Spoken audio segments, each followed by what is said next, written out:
All right, so here we go. All right, so guys, we are starting chapter 4. And I know it's probably never a good sign when your teacher starts a lesson like this, but let me put a little bit of a disclaimer on this for you guys, a little public service announcement. Everything we've done so far in chapters 1 through 3, I hope you guys would agree that it was review of Algebra 1. There were very little things that we did that you guys had not seen or done before. However, now that we are starting chapter 4, I feel like chapter 4, we finally take like a sharp right turn and we start doing Algebra 2 finally, okay? So there's going to be things that you have never seen before. There's still going to be little things here or there that you have seen before, but I feel like chapter 4, we finally like take it to the next level and we finally start doing what I would call Algebra 2 math, all right? So I just want to give you guys a little bit of a warning that you may find that you have to pay attention a little bit more. You have to work a little bit harder now to get the same grades that you were getting before, to be able to do your homework and pass the quizzes or tests. So I just want you guys to kind of go in this with like a fresh start and just know that it might start to get a little bit harder now, okay? All right, so we are going to be in chapter 4. We are working with quadratic equations. So the first 3 chapters, guys, we worked with linear degree 1 equations. Good old y equals mx plus b. The graph was a straight line.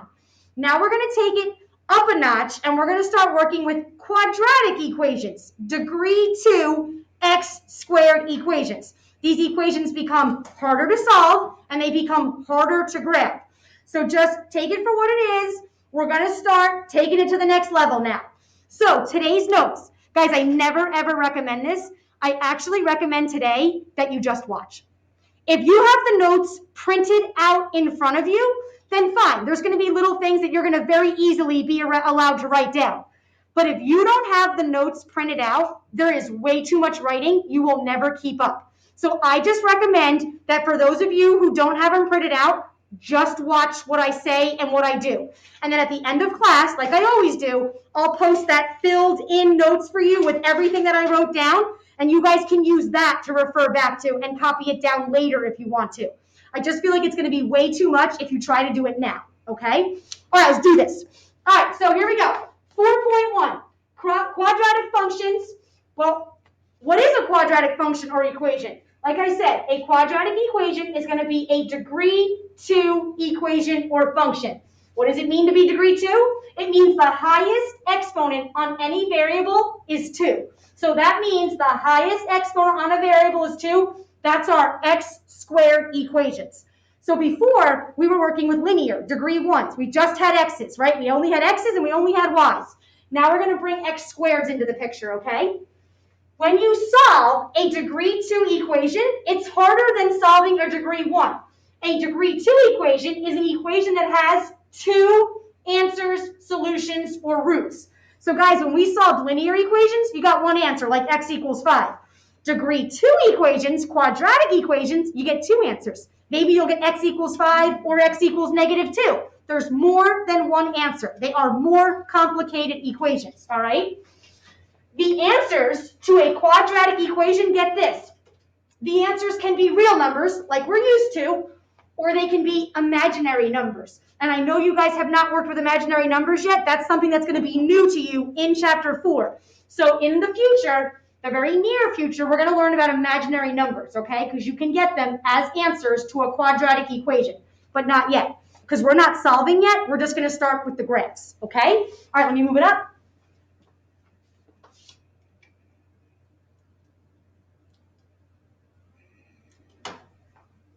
Okay, so just like a linear equation, it came in different forms, right? There was slope-intercept, y equals mx plus b. There was standard form, ax plus by equals c. So just like a linear equation, a quadratic equation comes in different forms too.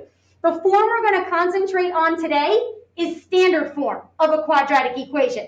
There are 2 other forms. One is called vertex form, and the second is called factored form. We're only going to work with standard form right now, okay? So standard form of a quadratic equation is an equation that can be written in this form. Y equals ax squared plus bx plus c. Or they'll use f of x instead of y and call it a function, but it's the exact same thing, okay? So the ax squared part, that's the quadratic term of the equation. The bx is your linear term, your degree 1 term, and then the c is going to be your constant term. It's just a number. So guys, in the future, a, b, and c are going to be replaced with numbers. So it's going to look like 2x squared plus 5x minus 3. They're going to be replaced with numbers, the a's, b's, and c's. There's only one stipulation that says a quadratic equation, a, the number in front of x squared, guys, a will never be 0. The reason a will never be 0 is if it is 0, 0 times x squared is 0. That means you don't have an x squared part of the equation. Well, if you don't have an x squared part piece, you don't have a quadratic. You have a linear equation. So the number in front of a will never be 0. Otherwise, it wouldn't be a quadratic equation, okay? However, some quadratic equations do not have a bx term. And that's fine. It'll just be ax squared plus c. It's still a quadratic equation. Some quadratic equations don't have the c. And that's fine. It'll just say ax squared plus bx. It's still a quadratic equation because there will always be that ax squared, okay? All right. When you go to graph a quadratic equation, which is what we're going to be getting into, the graph of a quadratic equation, guys, it ain't a straight line anymore. Those are linear equations. They make lines. Quadratic equations, the graph is going to be we call it a parabola, which is a U-shaped graph. So it'll look like this, a U-shaped graph that opens up, or it looks like this, a U-shaped graph that opens down, okay? And guys, the graph has symmetry. You could literally cut the graph in half, fold it over, and this side would match this side, all right? I could cut it in half, fold it over, and this side is exactly the same as that side. It is a symmetric graph, which is kind of nice because when we graph it, you really only have to graph half of it, and then you can fill the other side in because it matches, okay? All right, let me move it up. I know, I just know where it is. Okay. Thank you, though.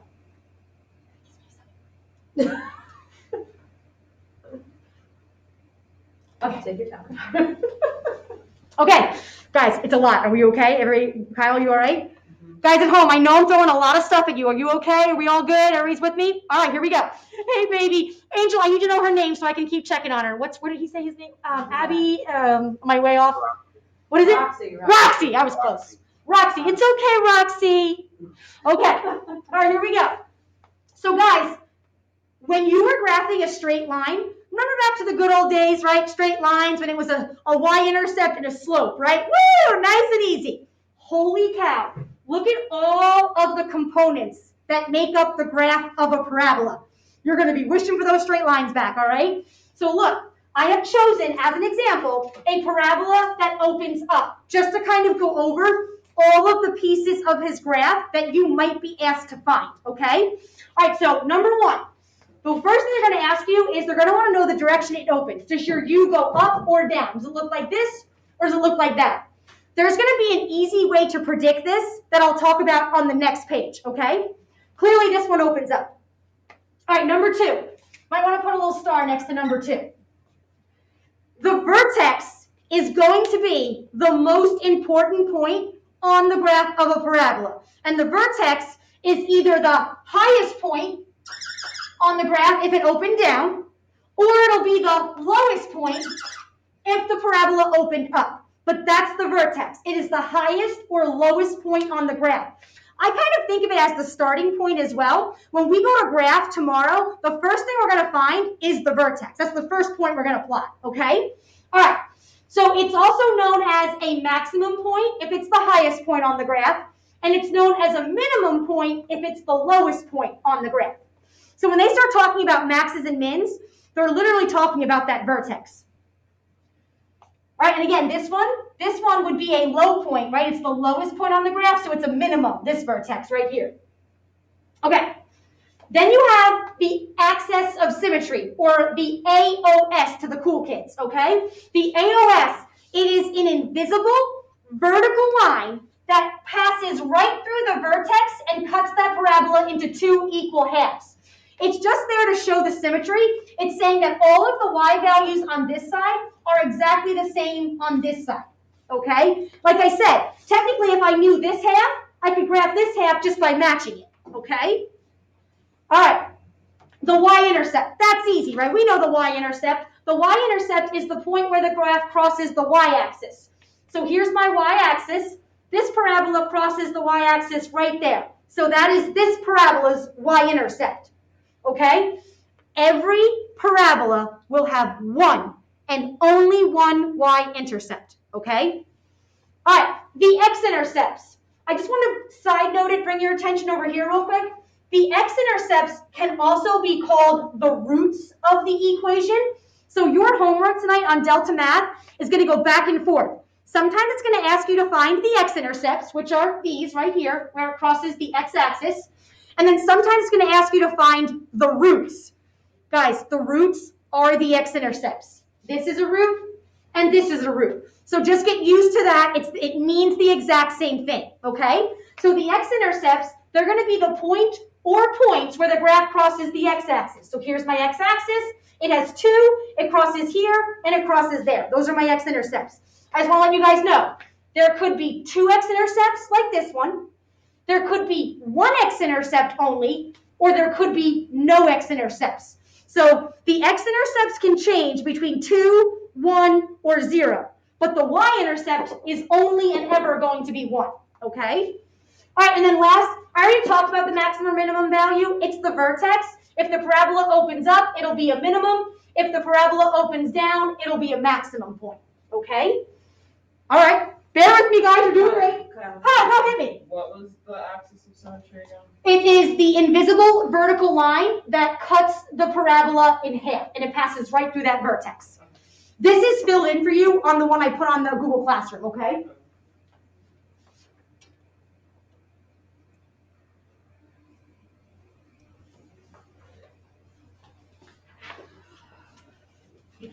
Okay. We're going to leave a lot of this blank because it's not important right now. I just wanted you guys to see where the general parabola U-shaped graph came from. So guys, every type of equation in math has what we call the parent function or the parent equation. It means it's the easiest, most simple version of that type of equation. So the easiest quadratic equation that you could ever be asked to work with or graph is the quadratic equation y equals x squared, where the number in front of x squared a is 1, the number in front of b is 0, and then c is 0. So they really aren't even there. It's just y equals 1x squared. This is the easiest version of a quadratic equation you could ever be given. So I just plugged some numbers into it. I squared -2, I squared -1, I squared 0, and I created some ordered pairs to put on its graph. And you can see that when I plug numbers into this equation, it creates that U-shaped graph. That's where that U-shaped graph comes from. When you take the simplest version and you start plugging numbers in, it will create this U-shaped graph. Okay, now I want to point something out. This parabola clearly opened up. The reason this one opened up is because the number in front of x squared, the number a, was positive. Every single time the number in front of x squared is a positive number, the parabola will always open up.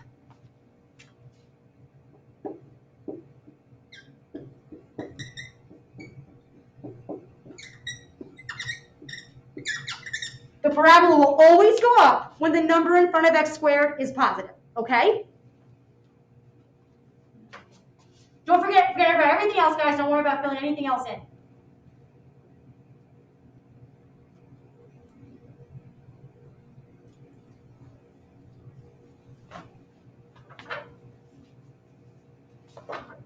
The second easiest equation you could ever be given for a quadratic is the equation y equals -x squared, where the number in front of x squared a is -1, and then b and c are again 0. So there's no bx and there's no c term, just y equals -x squared. This is the second easiest version of a quadratic equation. So again, I just plugged some numbers really close to the origin in, really easy numbers. I plugged them in, I squared it, I times it by -1, and I got these numbers out. And now the parabola opened down. Okay, so now you'll notice that the parabola will open down when the number in front of x squared is negative. If that a value is a negative number, the parabola always opens down.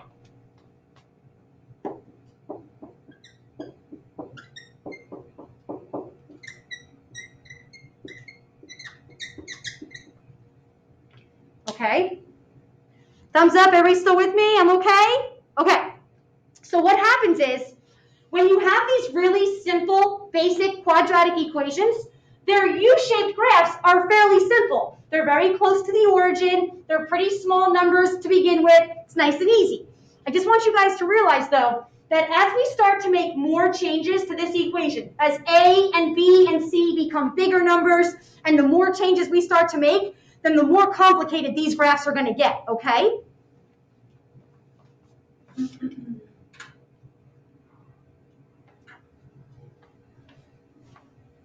So just to give you guys a little bit of a heads up,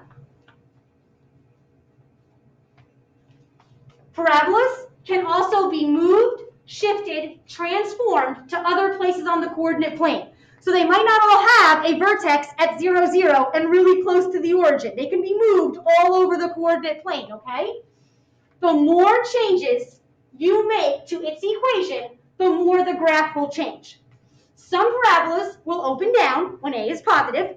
Some parabolas will open up when A is positive, and some will open down when A is negative.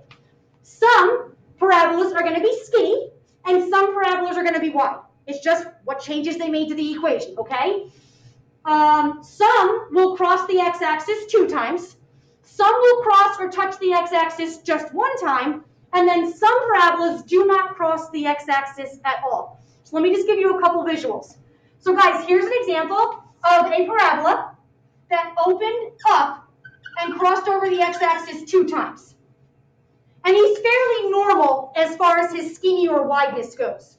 All right, here's an example of another parabola who opens down and crosses the x-axis 2 times. So he has 2 x-intercepts, or 2 roots, if you will. All right, well, here's an example of a parabola that opened up but only crossed or touched the x-axis 1 time. So sometimes your graph might look like that. All right, here's an example of a parabola that opened down and only crossed or touched the x-axis 1 time. So maybe your parabola that you graph will look like him. And then guys, sometimes you will graph a parabola who opens up and never crosses over the x-axis. He has no x-intercepts or roots. This is when those imaginary numbers will come into play, when this happens, okay? Or you might have a parabola that opens down and doesn't cross over the x-axis at all. So again, you could have 2 x-intercepts or roots, you could have 1 x-intercept or root, or you could have no x-intercepts or roots. These are all examples as to what your parabola, when you are asked to graph it, could look like, okay? All right, we're doing it. Let's do it. All right, I'm going to try and get through these 2 examples, and then I think the bell's going to cut me off.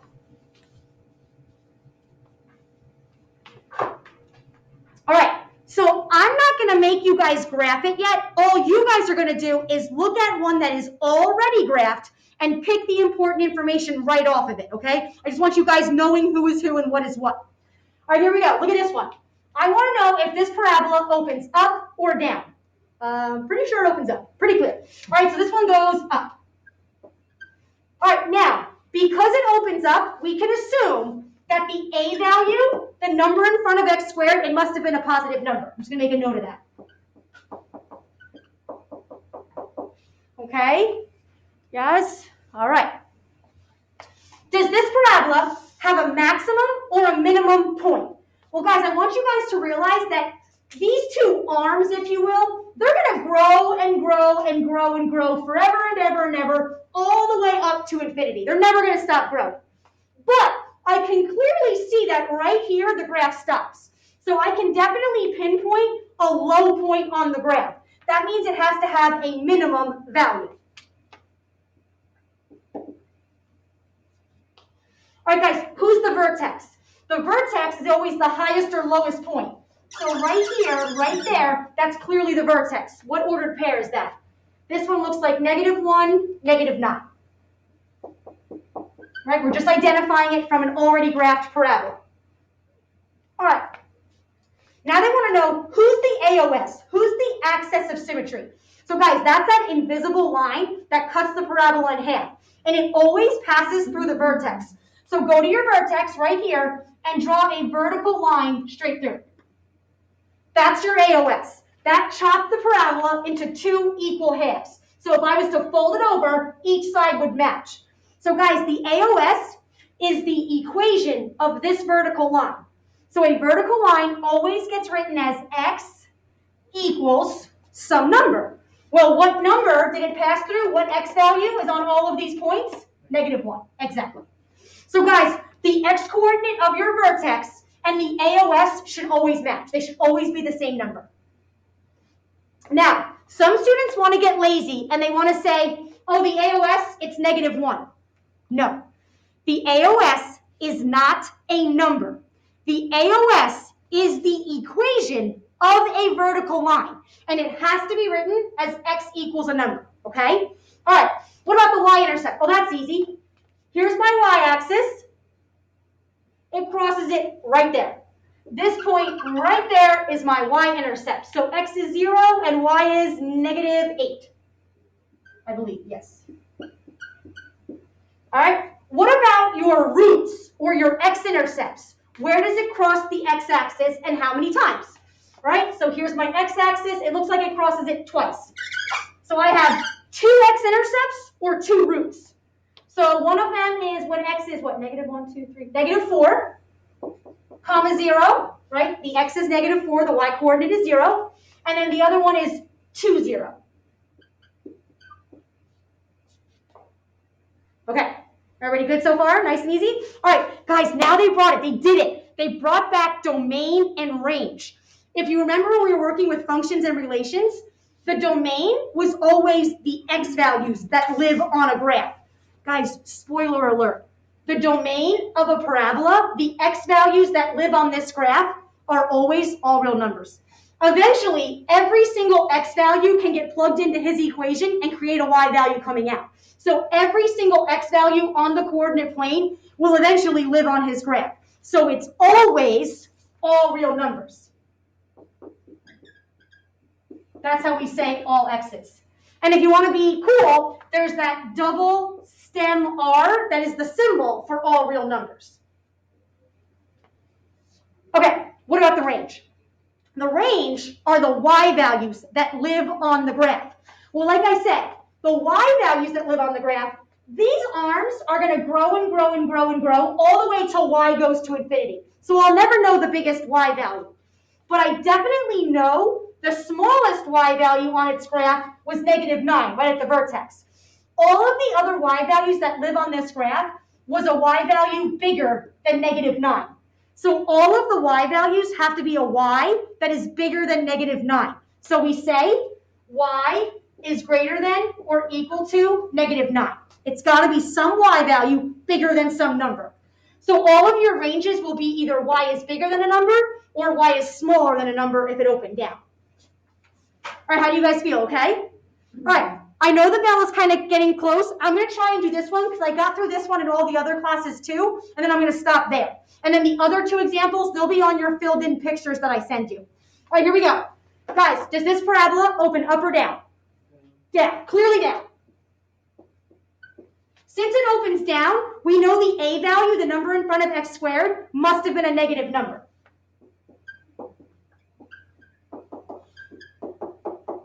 Okay, does this parabola have a maximum point or a minimum point? Well, again, these arms are going to go forever and ever and ever. So I'll never know the min, but I definitely know that's a max right there. That's a high point. All right, who's the vertex? The vertex is the highest or lowest point. Clearly this one is right here and it's a high point. That's the point 3, 2. All right, the AOS, that invisible vertical line. Go to your vertex, chop the parabola in half. That is the line x equals, what x value stays the same? 3, because it passes right through the vertex. All right, who's my y-intercept? There's my y-axis. It crosses over right there at what? 0, -7. All right, who are the roots or the x-intercepts and how many are there? It crosses the x-axis 2 times, here and here. So you have 2 x-intercepts or 2 roots, if you will. Now guys, they're not always going to be whole numbers. So if it's in between 2 numbers, Give me any decimal in between those two numbers and we'll mark you correct. So this one, I would say is in between 1 and 2. I'm going to say 1.5, comma 0. If you told me 1.4, you got it. If you told me 1.8, you got it. All right, this one over here, this is 1, 2, 3, 4, 5. It's in between 4 and 5. I'm going to say 4.5. And I'm going to put ish because we are just rounding. All right, somewhere in there. Technical term. All right, yes, technical math term. All right, and then last, the domain. The domain is always going to be what? X values will be all real numbers. All X values live on the graph of a parabola eventually. And then last, the range. What Y values live on this graph? Well, clearly, I'll never know the lowest one because it's going all the way down to negative infinity. But this is the highest Y value right here at 2. All of the other Y values are smaller than him. So this would be Y is less than or equal to 2. And you're done. Okay, so guys, I'll fill in the last two, and that'll be on the picture that I put on Google Classroom. Guys, thank you. Everybody okay? Thumbs up? All right, you have a 15-question homework on Delta Math. However, they don't ask you all of these. Each question asks you to find one of these for each parabola. So it's a very, very quick assignment, okay? If you have any questions, reach out to us. Otherwise, guys, you are good to go. Thank you, guys. I hope everybody has a great Monday, and we'll see you tomorrow. Bye. Bye, guys. Have a nice day. You too. Bye, guys. Bye. See you, Kyle. Have a good day. Oh, Miss Greenhouse and Miss Hardy. I'm going to stop recording, and then I'm going to answer your question.